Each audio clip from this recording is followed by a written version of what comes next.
Have you ever felt like the way your mind works doesn't match with what the world seems to expect from you? Maybe people have told you to be more logical when you naturally lean on your emotions. Or maybe you've been labeled too sensitive simply because you respond with emotions quickly, where others remain unaffected at all. Whether you're aware of it or not, your mind is currently operating in a distinct pattern, a way of thinking and feeling that shapes your decisions, your perspective, and the way you engage with the world around you. Carl Jung identified two primary attitudes that shape how we direct our mental energy. First one being introversion. Introverts tend to focus on the inner world, introspection, and deep thinking. Extroverts are oriented toward the outer world, social interaction, and external stimulation. Jung discovered that every person has a dominant way of interpreting the world. He broke this down into four distinct functions. The first trait is thinking, which is the function of logic and analysis. Thinkers prioritize structure, problem solving, and objective truth. The second one is feeling, the function of values and emotions. Feelers focus on relationships, harmony, and what feels morally right. The third one is sensing, the function of tangible reality, trusting concrete facts and immediate experiences. The fourth one, intuition, which is the function of abstract meaning. Intuitives look beyond the present, searching for hidden patterns and possibilities. Among these personality types Carl Jung described, one stands apart, not just for its rarity, but for the rich psychological depth it embodies: the introverted feeler. Jung considered this type among the most elusive and difficult to understand, both for outsiders and for the individual themselves. It is not a type oriented towards external action or the world of tangible facts. Instead, the introverted feeler is guided by an internal compass forged from a quiet intensity, profound idealism, and an unwavering commitment to personal truth. It's a psyche steeped in imagination, empathy, creativity, and a fierce resistance to anything inauthentic. This type does not operate from linear logic or empirical observation. It is driven by an unyielding quest to grasp its own essence and discern its purpose within the vast tapestry of existence. Far from being anchored in the static reality of what is, the introverted feeler's gaze constantly turns toward the expansive realm of what could be, forever drawn to new ideas and unexplored possibilities. This inherent restlessness, intertwined with a potent idealism, often cultivates a perception that the truest fulfillment lies just beyond the immediate horizon, hinting at a perpetual grass is greener dynamic. But this idealism, as expansive as it may be, comes at a cost. Society demands practicality, conformity, measurable outcomes. And what this type perceives, by its very nature, is transcendent, at least in its nascent form. The result of this is a chasm between the inner idealism it cherishes and the external demands placed upon it. Jung described this type as someone whose perception is directed inward, often leading them to appear distant and mysterious. It is a way of functioning deeply rooted in an internal psychic landscape where the focus lies not on external influence or outward expression of warmth, but on a profound, self-contained existence. This unobtrusive outward aspect, while often misconstrued as indifference or coldness, instead conceals a constant, intrinsic striving for an internal harmony. It is a subtle disposition, devoid of overt external friendliness, yet it profoundly reflects the individual's rich, unexpressed inner world. An introverted feeler's deepest convictions are often misunderstood, dismissed, or deemed impractical. This is the kind of person who perceives profound meaning in what is otherwise considered mundane moment, who senses the underlying current of emotion before words are spoken, who anticipates a hidden truth long before it surfaces. But when the introverted feeler attempts to articulate this, it almost invariably meets with indifference or opposition. Over time, the introverted feeler learns discretion, choosing to guard its profound inner world as a sacred and private sanctuary. And it is precisely in this silence that the true struggle begins. Jung offered a caution. When this type fails to find avenues to embody its deep emotions in expression, art, or deliberate action, it risks being consumed by them.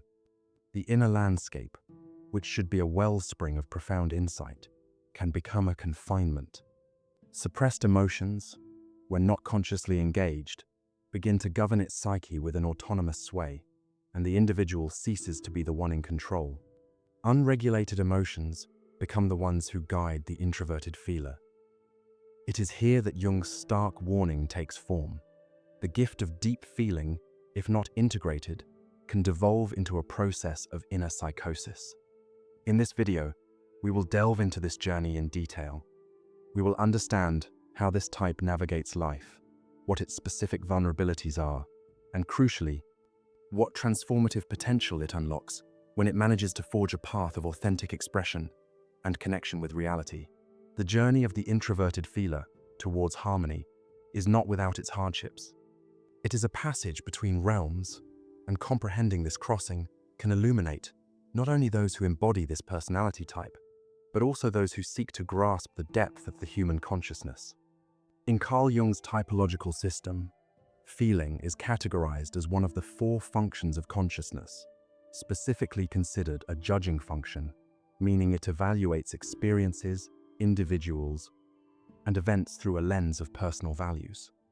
Jung describes introverted feeling as a function that inwardly directs itself according to subjective ideals and internal values, rather than relying on external social norms or collective standards. It captures not what is collectively agreed upon, but what resonates from the more archaic and symbolic layers of the psyche, often without overt expression, explanation, or immediate context. Jung characterized this function as the ability to perceive raw psychic valuations, personal truths that have not yet been transformed into outward thought, feeling, or action. The introverted feeling type lives in constant contact with these inner evaluations. What seems like an ordinary situation to others may carry hidden personal significance, invisible ethical dilemmas, patterns that resonate only for them. Their mind operates like an antenna turned inward, picking up signals that have no language but possess weight, form, and psychic energy. This sensitivity, when integrated, is a powerful source of creativity. The introverted feeling type is capable of perceiving the deep meaning of events through a personal value system, understanding the unconscious motivations of others, and anticipating changes before they become perceptible to a collective standard. However, on the other hand, this same sensitivity makes them vulnerable to internal dispersion, as the thinking or sensing functions which are responsible for maintaining contact with the present and objective logic are often the most underdeveloped in this type. They can easily drift away from shared reality. Feeling then begins to function autonomously, disconnected from practical experience, and the individual gets lost in an ocean of internal values. This inner architecture is chaotic and can verge on being uncontrollable. Subjective values arise in the psyche out of necessity, not conscious choice.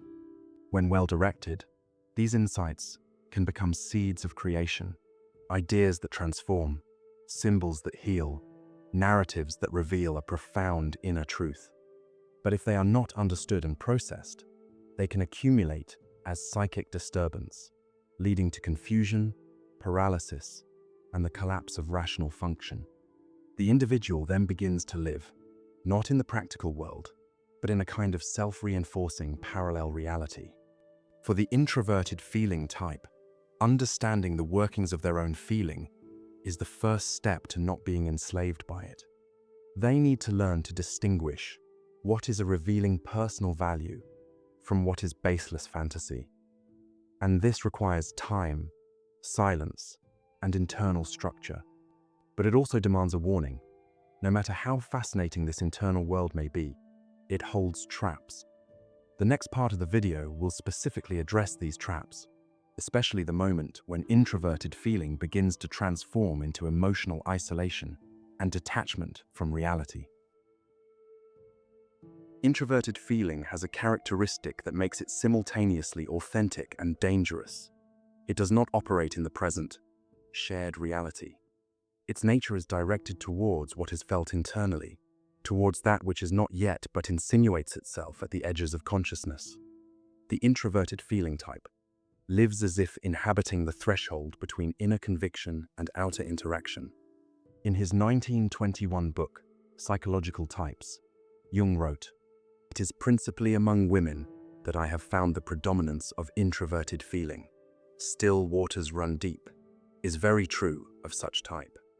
They are mostly silent, inaccessible, hard to understand. Often they hide behind a childish or banal mask, and their temperament is inclined to melancholy. They neither shine nor reveal themselves. As they are mainly guided by their subjective feelings, their true motives generally remain hidden. Their outward demeanor is harmonious, inconspicuous, giving an impression of pleasing quietness or of sympathetic response, with no desire to affect others, to impress, influence, or change them in any way. Their outward appearance is calm, modest, and harmonious, giving off a quiet or sympathetically receptive impression, with no intention of influencing, impressing, or changing others in any way. But when this outward calm becomes too pronounced, it can give off the impression of coldness or indifference. This, in turn, may develop into actual disregard for others' comfort or well-being. At that point, you can clearly sense their feelings pulling away from the outside world. However, in a healthy state, this only happens when external influence becomes too strong. Their sense of harmony lasts only as long as the outside world keeps its distance and doesn't interfere. There's little effort to truly respond to another person's emotions. Instead, those emotions are often muted, brushed aside, or cooled down with quiet judgment. Even though they seek peace and harmony, they rarely show friendliness to strangers. There's no warmth, just a cool reserve that can feel distant, even rejecting. People around them may begin to feel unnecessary or invisible. When faced with something emotionally intense or uplifting, this type reacts with polite but critical detachment, often carrying a subtle air of superiority that takes others by surprise. Any intense emotional display is met with chilling resistance, unless it happens to stir something in the introverted feeler's unconscious. If it hits that deeper emotional layer, what Jung called a primordial image, the introverted feeler may freeze, momentarily paralyzed. But this always gives way to an even more stubborn resistance that strikes back exactly where the other person is most vulnerable. As much as possible, they keep emotional expression safely moderate. Any strong passion is firmly off limits. That's why their feelings often remain hidden, and if the other person becomes aware of it, they're left with a lasting sense of being emotionally undervalued. Yet, this isn't always obvious. Often, people don't even realize the emotional coldness they're being met with until it begins to show up in symptoms designed to demand attention. Since this type appears rather cold and reserved, it might seem on a superficial view that introverted feelers have no feelings at all. But this would be quite wrong. The truth is, their feelings are intensive rather than extensive. They develop in depth. While an extensive feeling of sympathy can express itself in appropriate words and deeds, and thus quickly gets back to normal again, an intensive sympathy, being shut off from every means of expression, acquires a passionate depth that comprises a whole world of misery and simply gets numbed. It may perhaps break out in some extravagant form and lead to an astounding act of an almost heroic character, quite unrelated either to the introverted feeler or to the object that provoked the outburst. To the outside world, or to the blind eyes of the extrovert, this intense sympathy looks like coldness, because usually it does nothing visible, and because an extroverted consciousness is unable to believe in invisible forces. Such a misunderstanding is a common occurrence in the life of this type, and is used as a weighty argument against the possibility of any deeper feeling relation with the situation at hand. But the real object of this feeling is only dimly divined by the normal state of the introverted feeler. It may express itself in a secret religiosity anxiously guarded from ordinary eyes, or in intimate poetic forms that are kept equally well hidden, not without the secret ambition of displaying some kind of superiority over the other person by this means.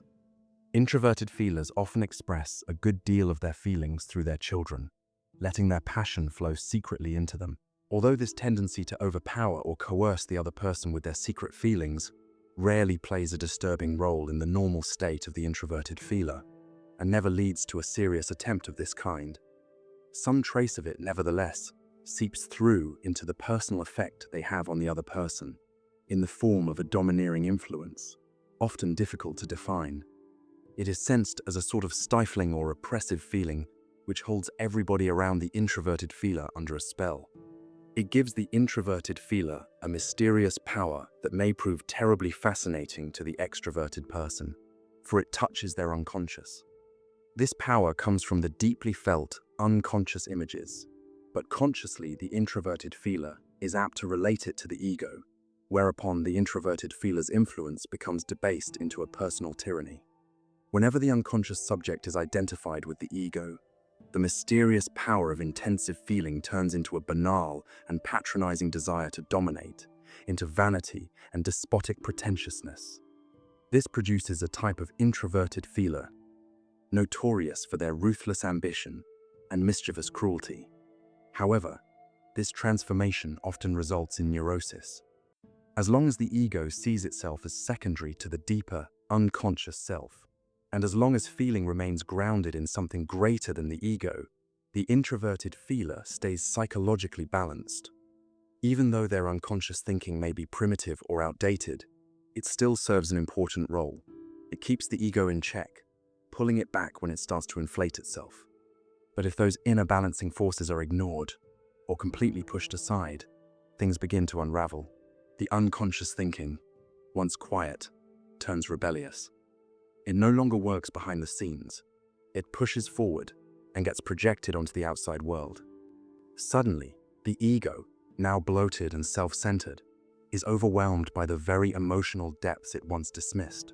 It's forced to confront the raw power of the inner world it tried to control. The introverted feeler begins consciously to feel what other people think. Naturally, other people are thinking all sorts of mean things, scheming evil, contriving plots, secret intrigues, etc. And, in order to forestall them, the introverted feeler is obliged to start counter-intrigues, to suspect others, and sound them out, and weave counterplots. Beset by rumors, the introverted feeler must make frantic efforts to get their own back and be top dog. Endless clandestine rivalries spring up, and in these embittered struggles, the introverted feeler will shrink from no baseness or meanness, and will even prostitute their virtues in order to win. Such a condition inevitably takes a heavy toll. It drains the body as much as the mind, and what follows isn't an explosive breakdown, but a slow, grinding collapse, marked by deep fatigue and physical symptoms like anemia and all the complications it brings. In the next part, we will explore how introverted feelers, drawn by an inner compass to locate meaning, often abandon conventional life paths in favor of something quieter, deeper, and more intuitively resonant. For the introverted feeling type, life is not a sequence of moments to be endured, but a profound journey toward individuation. The outer world ceases to be mere matter. It is transformed into a symbolic tapestry, reflecting fragments of the unconscious self that elude rational apprehension. Travel, solitude, encounters with foreign cultures or untamed nature are not escapist acts, but archetypal quests. They do not seek novelty for its own sake, but for what it might awaken within. Chris McCandless, whose life was captured in the 2007 movie Into the Wild, stands as a living symbol of this deep psychic configuration. Though intellectually gifted and seemingly destined for worldly success, an unconscious resistance stirred within him, rejecting society's prescribed path. Rather than comply, he renounced material attachments and set forth toward the numinous unknown. His venture into the wilderness was not simply physical, it was a profound act of inner realignment. A pilgrimage in search of that which communes with the archetypal depths of the soul. A similar symbolic gesture can be found in the writings of Henry David Thoreau, another famous introverted feeler. His retreat to Walden Pond was not isolation for its own sake, but a deliberate descent into a meaningful life. "I went to the woods because I wished to live deliberately," he wrote. For Thoreau, the woods were a crucible for truth, a space where the internal compass could be heard above the clamor of convention. This act of seeking is not limited to the physical world. It is philosophical too. Søren Kierkegaard, often called the father of existentialism, and another introverted feeler, gave voice to this quiet torment of the inward soul. He wrote of paradox, of the anguish of subjectivity, of the leap of faith required to live authentically. Kierkegaard's Night of Faith moves silently through life, inwardly aflame, misunderstood by all yet intimately tethered to a higher call. The introverted feeler, likewise, carries truths too delicate for easy expression, compelled to protect them through silence or symbols. Albert Camus, another introverted feeler, walked a similar edge, feeling deeply the incoherence of modern life, but refusing to surrender to it. His teachings revolved around the absurd, the irreconcilable gap between the human thirst for meaning and the silence of the universe. Yet Camus did not conclude in despair. Instead, he offered the figure of the rebel, the one who, without illusions, continues to seek, to resist nihilism with integrity. The introverted feeling type hungers not for stimulation through social interactions, but for depth through inner resonance. What holds value are not outward diversions, but those rare experiences that awaken the psyche, those charged with symbolic weight. Whether encountered in poetry, in art, in moral conviction, or through authentic human connection, what matters is the stir of meaning from within. Material abundance seldom captures the introverted feeler's loyalty. It is tolerated only insofar as it aids the deeper quest. Above all, this type craves psychic freedom, the ability to wander the inner landscape without obstruction. For this reason, many introverted feelers adopt a minimalist orientation. His is not mere fashion, it is the soul's demand for clarity. By shedding excess, the soul seeks clarity, silence, and psychic cohesion. Yet the path is not smooth. The introverted feeling type will, at intervals, encounter an external form, a cause, a person, a landscape that appears to fulfill the longing. And for a time, it does. But when its archetypal meaning has been extracted, when its mystery begins to dissolve, the yearning stirs again. This recurrence often brings sorrow, for the ego desires permanence, grounding. But this type must come to understand a deeper truth. It is not the destination that grants individuation. It is the journey itself that shapes the soul. Camus called it the invincible summer within. Kierkegaard called it the infinite resignation. Thoreau called it living deliberately. But regardless of the name, these are all attempts to name the same archetypal movement. A rejection of psychic numbness, a turning toward the real, toward the eternal ground from which the self emerges. In the next and final part, we'll turn our attention to a critical phase in the development of the introverted feeling type, the necessity of grounding. Without conscious engagement with the material world, there is a risk that the individual becomes ensnared in the confusion of inner fantasy, mistaking symbolic insight for lived transformation. Only by tethering the contents of the inner world to the structures of outer reality does this type move beyond passive dreaming. It is in this union of psyche and world that the individual begins to actualize the self and operate in accordance with their fullest psychic potential.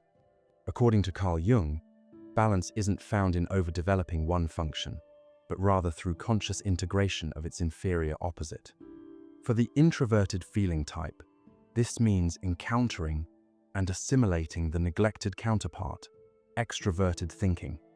This function, rational, external, and systematic, can feel cold to the emotionally rich world of the introverted feeler, but it's a necessary order that holds the chaos of inner value and gives it form. Extroverted thinking introduces structure, daily plans, measurable goals, objective standards. And while these might seem lifeless at first glance, they're precisely what allow inner values to take root in the real world. Without them, the introverted feeler risks becoming a closed loop. As Jungian analyst notes, feeling without execution can collapse into an internal repetition of themes that never make contact with the objective world. The countermeasure is deliberate action, external commitments, decisions, and tasks that summon feeling into form. This is why embodied rituals matter, not just emotionally, but psychically. Jung insisted that the body, as the vessel of consciousness, is not secondary, but central to psychic life. For those whose inner life is intense and abstract, practices rooted in the physical can restore equilibrium. Marie-Louise von Franz noted that when the unconscious detects disembodiment, it often compensates through instinct, by urging us toward the body, toward cooking, gardening, walking barefoot, or simply breathing under an open sky. These are not mere aesthetic gestures. They are symbolic acts of reorientation, corrections issued by the psyche to restore equilibrium. They stir the archetypal depths. They reawaken instinct, that ancient and forgotten guide. They remind us that we are not composed solely of feeling or thought. We are incarnate beings, psyche and soma, bound inextricably. Flesh too has a voice in the dialogue of the soul. We have no real idea what consciousness is, unless we consider it in relation to the body, Jung wrote. Without that anchor, even the most profound feeling becomes vapor. So, what does this look like in practice? It looks like waking up at the same hour, no matter the mood. It looks like making a to-do list, not as a productivity hack, but as a devotional act. It looks like folding laundry with presence, writing with intention, or planting herbs and watching them grow. James Hillman expressed this elegantly. Soul-making is not always lofty or artistic. Sometimes it's in the simple repetitions of the day that the psyche finds its rhythm. Routine, then, is not an enemy of freedom, but its precondition. For the introverted feeling type, whose emotional life can swell and recede like tides without form, routine offers a shoreline. These daily acts, unremarkable on the surface, become micro-rituals. They show how extroverted thinking is integrated not as a ruler, but as a servant. They turn the symbolic into the tangible. And in Jungian language, this is the essence of individuation, not a fantasy of wholeness, but the concrete, lived integration of what was once disowned. When the inner world grows overwhelming, return to the outer world, breathe, organize, act. Let your values move through your hands, not just your heart and imagination. Even when the introverted feeling type learns to express their interior truth and builds practices of embodiment, another trial remains. Subtler and perhaps more painful, sustaining their own inner truth in a world that systematically rejects the invisible. Modernity, with its obsession for the measurable, the immediate, and the empirical, often marginalizes what cannot be quantified. Productivity, statistics, and visibility are rewarded. Meanwhile, depth, personal values, and silent reflections are not only ignored, they're often ridiculed, pathologized, or dismissed as irrelevant. For the introverted feeling individual, this creates a constant tension between loyalty to their own soul and the need to adapt. At every moment, they find themselves faced with a choice: betray their inner vision to fit into the collective discourse, or remain true to themselves even if it means marginalization, misunderstanding, and loneliness. And this choice isn't theoretical. It presents itself in the details of everyday life, in conversations where they need to silence what they truly feel, in environments where their silence is interpreted as weakness, in jobs where they can't express what they see, feel, or sense, under threat of being considered inappropriate. Individuation requires holding the opposites, the inner vision and the outer demand, without collapse. Jung argued that the process of individuation requires exactly this: sustaining the symbolic core of the self, even amidst the opposing forces of collectivity. For the introverted feeling type, this means walking the world not in retreat. It's navigating through it without losing the internal axis. It's knowing that the vision they carry may never be fully recognized, yet still needs to be lived, because, in the end, the function of feeling isn't to please, convince, or win. Such revelations, subtle though they may be, possess the power to stir the soul, to awaken something dormant in those prepared to perceive. If you, too, find yourself dwelling in this unseen dimension, guided by values, emotions, and inner truths, seldom mirrored by the outer world, consider this an invitation. Share how your own path toward authenticity has unfolded. In doing so, You give voice to the symbolic life and remind others they are not alone in their becoming. What strategies have you found to remain whole? How do you balance the inner world with the external reality? Your experience may offer a lifeline to someone else walking the same path. And don't forget to watch the next part.